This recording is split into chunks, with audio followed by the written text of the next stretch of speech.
Colleen, we're up here on Cassiano Road, and we're up at the very end, and I want to bring in Battalion Chief Carapino. And while we're talking to the Battalion Chief, we're going to be showing you the images of two homes that are behind us here that burned this morning. We're looking at two that are on the 1300 block.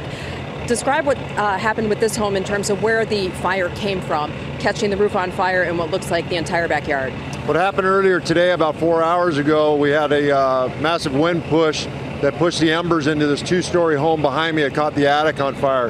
The attic was well involved at that time. We made an aggressive interior attack on it, but unfortunately our resources were spread thin and we were able to save it. And we had a secondary home, a single-family dwelling, one story, that got an attic fire going as well.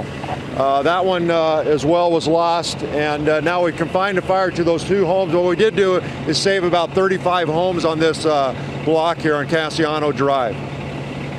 Were there any residents that had not yet evacuated when this really took off and caught these two homes on fire?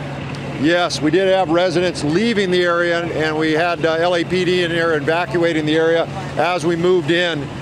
We did get everybody out safely, and now everybody is 100% evacuated, as well as animals. And the winds have been lighter than what we had yesterday, but in terms of the firefight going forward here, how much of a concern are embers that could spread from these homes into the brush that's unburned? Yeah, currently we have about a 5 to 10 mile an hour wind. That's still a concern to us, and that's why we're doing 100% mop up around the structures right now to make sure the fire is dead out. And this home here that we're taking a look at, we can see that the roof still has some pretty active flame. These homes, obviously a complete loss. Were you able to see any homeowners from either one of these residents this morning? When we arrived on scene, both the residents from these homes had been evacuated already, so they were vacant when we got here. We had to force entry into the homes to make that aggressive interior attack. And was it the roof that caught on fire, or in this home, the second one that we're looking at here, did it come up into the backyard, or was this an ember that then caught this roof here on fire that we're seeing?